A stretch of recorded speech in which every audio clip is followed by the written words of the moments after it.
and freaking boogied out to where I was supposed to get picked up, jumped the fence, went down the road, and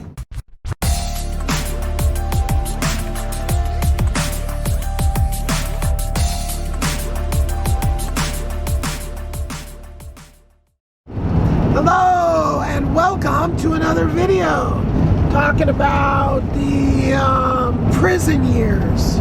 So, and this is the very beginning.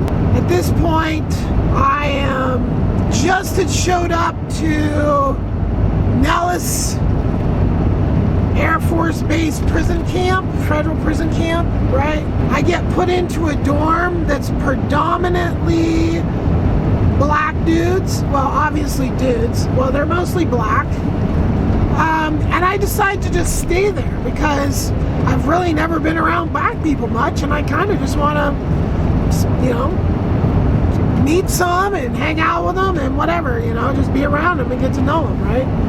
Turns out there was some other, but there was this little Jewish guy that was in for like, he was a card counter. I don't think he was in for card counting, but he was like right in my bunk next to me for a while, and I always liked the top bunk. I always envisioned things like raining down from the upper bunk to the bottom bunk, so I always wanted to be on the top bunk. Well, everybody always wants the bottom bunk, but everybody's not 6'4", so getting up there was no big deal. I could just pop up there. So I liked the top bunk, and I had a decent bunk. Now, when I first got there, for like the first year, probably, I was on a mission to leave. There was no fences. There was no walls. There was no patrol guard on the perimeter. And really, when I first got there wasn't even that much military security, because it was pre. Guess what it was pre? Comment in the section below. Okay, it was pre 9/11. So the world was like all happy. I first got there, and there was a whole period of time that I had to go through a classification. But see, what it was is the whole point of this prison camp was to be slave labor, and I mean that quite literally. You are a slave once you're convicted of a crime. This is the whole thing. This place, there was all kinds of jobs that were on the Air Force Base. So, as an example of some of those jobs, some of the jobs were like picking up trash all over the Air Force Base, working on the golf course, working in the multiple restaurants, officer clubs, and all this places, any place that served food. There was always prisoner bus boys, prisoner dishwashers, and painters, and all kinds of construction type stuff. All kinds of janitorial. I think maybe janitorial was one of the top ones, because like every single building, maybe there was a couple that didn't. Every single building had a prisoner janitor in there. And just general, like, you know, hey, go get this, hey, go get that, you know, type stuff. So,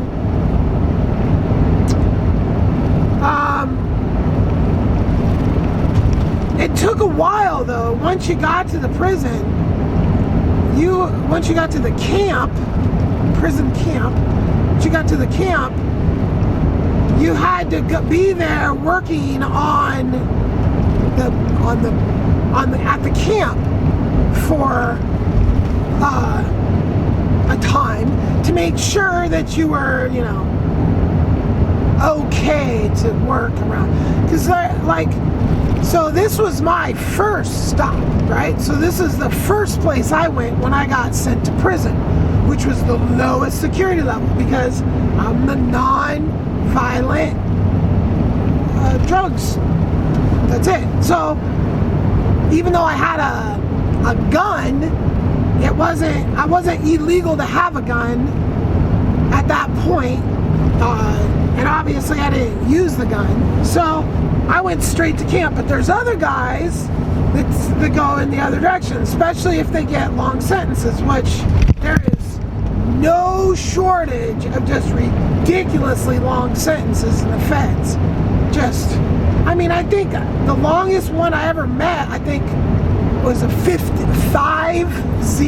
for weed, 50 years, and he was what they called old law. So old law, you could get parole. They did away with parole at some point, and you have to do 85% of your sentence. The only thing that can trump that is a drug treatment class, and that could give you up to a year off, but you couldn't have any sort of you couldn't have the gun enhancement. I had the gun enhancement, an extra 2 points for having a gun. So that whole it's better to have a gun and not need a gun than need a gun and not have a gun thing, it doesn't work out so good when you get raided by the cops, right?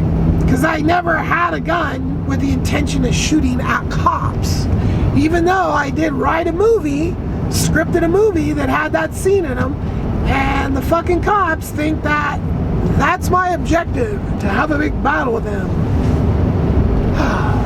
Fucking retards. Anyway, one of the first jobs I had was working at basically the dump for the camp, right? So there was an area that like just everything would be thrown away, and it was like my job and a fucking judge, a literal judge that got busted for like taking a bribe or something and literally ended up in fucking prison. And now me and the judge are working in the dump together, which it was really a chill job because it was like once the place was cleaned up, it was just like literally nothing to do. Like they'd throw away a fan, the guards would or whatever. I would take the fan and take it up to my room, and now I have a fan. And I had a fan for the whole time, almost the whole time that I was at that prison camp, because my requirements for oxygen and cooling are way different than other people's. Like I run really hot and I consume a lot of oxygen. And so in rooms full of people, I've had on more than one occasion the sensation that I was suffocating, that I just couldn't breathe because there was not enough oxygen in the air to breathe. That happened to me on more than one occasion. Because prisons are breaking the fucking law when it comes to the amount of ventilation each prisoner is supposed to get. You get a lot of these Mexican dudes in prison that they grew up in like a totally different environment than I did, right? Like I grew up in Portland, Oregon. They grew up in Mexico. So now they're used to just being freaking hot all the time. So they keep windows shut, and yeah. So anyway, I had a fan in prison camp blowing on me the whole time. And I ate a lot of garlic. A lot of garlic. I would eat, it wasn't abnormal I cooked all my own meals. I didn't eat prison food. Once I got to prison, the commissary was a lot higher quality. I could get fresh fruits and vegetables and peppers and garlic and onions. So I was pretty much cooking for myself all the time. I wasn't really eating hardly any of the food that the prison gave away because I knew what was in it. I was smart enough to know that hydrogenated oil was all over prison food, and that shit was really tearing me up. I got acne on my face here and here like I'd never had before or since from hydrogenated oil. So anyway, I was doing all my own cooking. I wasn't even drinking any. I had grips of money when I got busted. So I was having money put on other people's books because there was a spending limit, which was like $300 a month or something. So I had like 2 to 4 people a month that I would have money put on their books. They would go shopping for me and buy, all like I had this one guy, literally all that guy did was buy me bottled water. So about $300 a month in bottled water is what I used. Because, and then there's a whole argument about the bottles, drinking out of those bottles, that's a whole nother level of pollution. But boy, the water in Vegas was super bad. I got into a little routine there when I first got there because I was 240, and I was just grossly overweight. I had this just gnarly beard. So before I wanted to start like really working out, because they had a really nice weight pile. They had indoor stuff. I mean, there was like stuff to do there. When I first got to Nellis, there was even classes. Like there was prisoners, and there was a lot. Like I said, I was working with a judge, so there was a lot of prisoners that were really smart, and you'd get little some sort of credit for teaching a class that would help you out somehow. I don't remember the details, but so you had all these really smart guys that went to college and stuff teaching classes about all kinds of stuff. It was amazing, right? That was the first phase. I've talked about this before. There was 3 phases, and it all aligned with the wardens.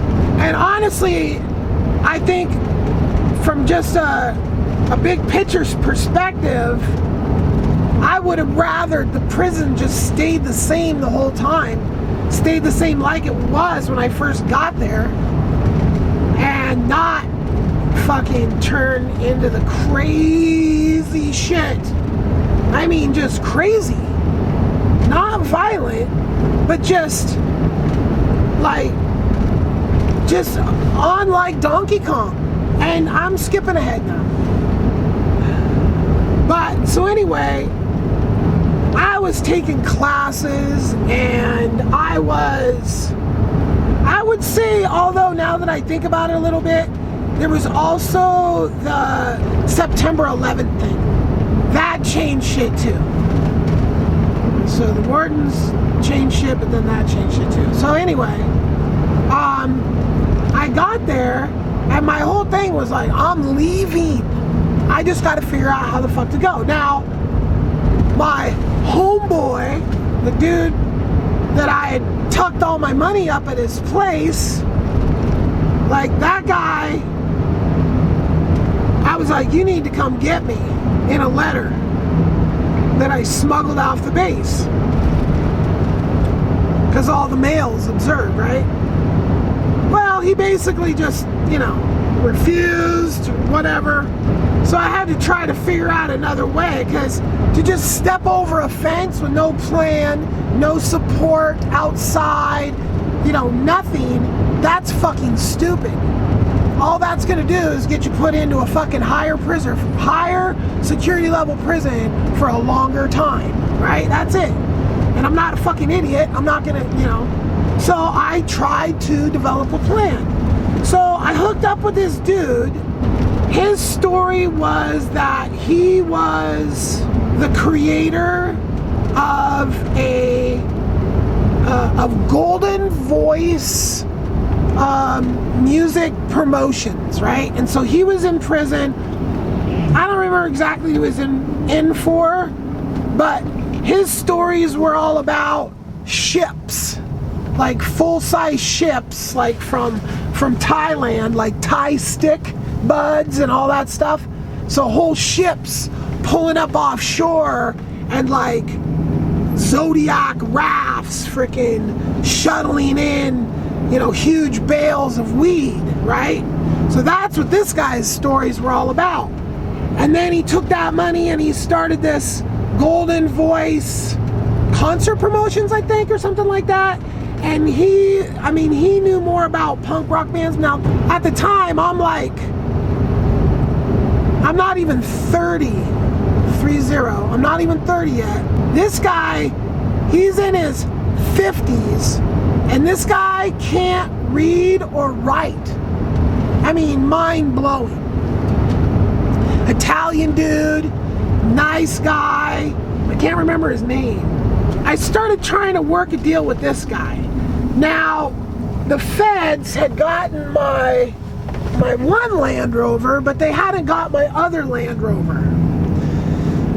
Because I was trading one in on another one, and the dealership had it, and basically the fucking feds just swooped in, or the cops, not the feds, because the city cops stole all my shit and forfeited it all. But they used some of the money that they got from my shit to pay off my Land Rover, and then they took that Land Rover. But the dealership, meanwhile, never said a fucking word, good job dealership, about the other Land Rover. So by the time I got that thing off their yard, it was like $3,000 in lot fees. So it was like paying $3,000 to get a Land Rover. So I got that Land Rover, I tucked it up at my buddy's house, he was using it and all this shit, but he didn't come get me.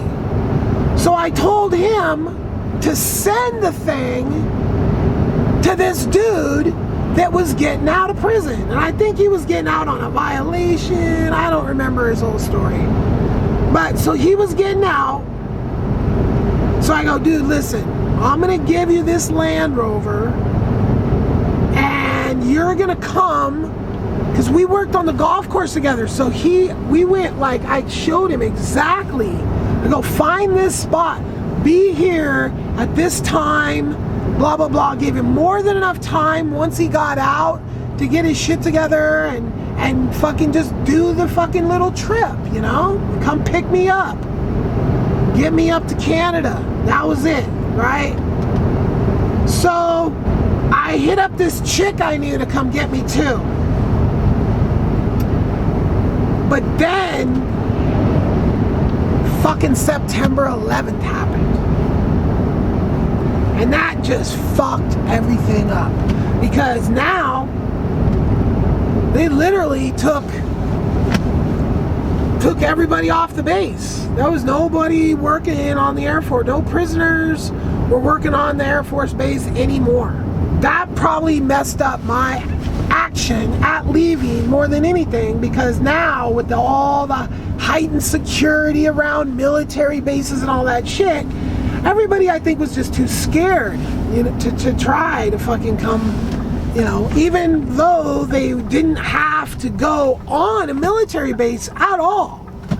All they had to do was pull up like a couple blocks by the golf course, right? So I'll just go ahead and wrap this up with what happened with that whole trying to escape thing. Basically what happened is I got back on the base, was like, okay, postpone till this date or something to this effect. I told them postpone, and then I got back on an early crew that was working on the golf course. And So there's hardly anybody that went back to the base except for just a couple busloads of people, and I was one of them. So I literally just went out when all the timing was right, everything. I just jumped in a golf cart during lunch and freaking boogied out to where I was supposed to get picked up, jumped the fence, went down the road, and nobody showed up. So at that point I had to make a decision. Am I gonna just, you know, do the stupid and just try to fucking figure it out, or am I gonna just go back? Well, I went back. And then I went back, and that fucking day I got back and the mail came and my appeal got approved. So at that point I got it in my mind that there was some kind of omen. Did I win the appeal? No. Did I ever get a second out of fucking No. So then changed my whole philosophy. Now I'm gonna have some fun. All right, like and subscribe and go to Patreon, and thank you for watching. Have a wonderful day.